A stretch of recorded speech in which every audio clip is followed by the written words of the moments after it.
క్రీస్తునందు మాకు అత్యంత ప్రియులైన దేవుని పిల్లలైన మీ అందరికీ ఈ ఉదయకాలపు శుభాలు వందనములు తెలియజేసుకుంటూ నేటి అనుదిన దేవుని వాక్య ప్రత్యక్షత కొరకు మిమ్మల్ని అందరినీ ప్రేమతో ఆహ్వానాన్ని తెలియజేస్తూ ఉన్నాను. రండి దేవుని వాక్యాన్ని మనం చదువుదాం. సంకీర్తనలో నుంచి 28వ సంకీర్తన 7వ శరణములో దేవుని వాక్యం ఈ రీతిగా సెలవిస్తూ ఉంది. యెహోవా నా ఆశ్రయము, నా కేడెము, నా హృదయము ఆయన యందు నమ్మకించెను గనుక నాకు సహాయము కలిగెను. కావున నా హృదయము ప్రహర్షించుచున్నది, కీర్తనలతో నేను ఆయనను స్తుతించుచున్నాను. ప్రభునందు ప్రియ దేవుని బిడ్డలారా, చదువుకునేటువంటి లేఖన భాగంలో మనము జాగ్రత్తగా ఆలోచించగలిగినట్లయితే మన జీవితంలో కొన్నిసార్లు మనం బలహీనముగా అనిపించేటువంటి సందర్భాలు వస్తూ ఉంటాయి. ఎవరు మనతో లేరు అనిపించేటువంటి సమయాలు కూడా వస్తూ ఉంటాయి. అయితే ఈ రోజున దేవుని యొక్క వాక్యం మనకు చెబుతున్నటువంటి గొప్ప సత్యం ఏంటో తెలుసండి. దేవుడే మన బలం, ఆయనే మనకు డాలుగా ఉన్నాడు. ఇక్కడ దావీదు అంటూ ఉన్నాడు కదా, దేవుడు నా బలం అంటూ ఉన్నాడు. ఈ రోజున ఈ మాట నువ్వు చెప్పగలవా? అలాగైతే నీ బలం ఈ రోజున మన శరీరంలో కాదు, మన బలం మన డబ్బులో కాదు, మన బలం మన సంబంధాల్లో కాదు, మన నిజమైనటువంటి బలం దేవుడే అనేటువంటి సత్యాన్ని కనుక ఈ రోజున నీవు గుర్తించగలిగినట్లయితే, దావీదు యొక్క అనుభవాన్ని నీ అనుభవంగా మార్చుకోగలిగినట్లయితే, దావీదు యొక్క జీవితంలో శత్రువులు చుట్టుముట్టినప్పుడు, సమస్యలు పెద్దగా ఉన్నప్పుడు, అలాంటి సందర్భంలో దావీదు చెబుతున్న మాట నా బలం ఆయన.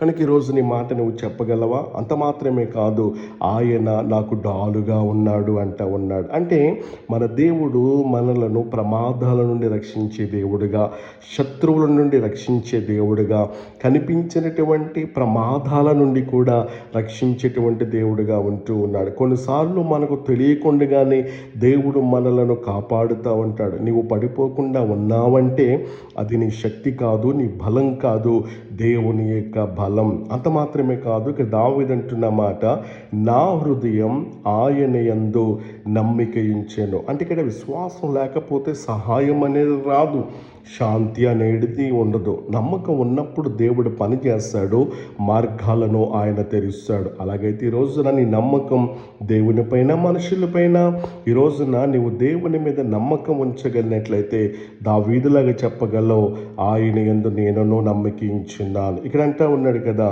నేను సహాయము పొందితిని. దేవుడు ఆలస్యం చేయొచ్చు కానీ ఆయన ఎప్పుడు కూడా ఆలస్యం చేయడు.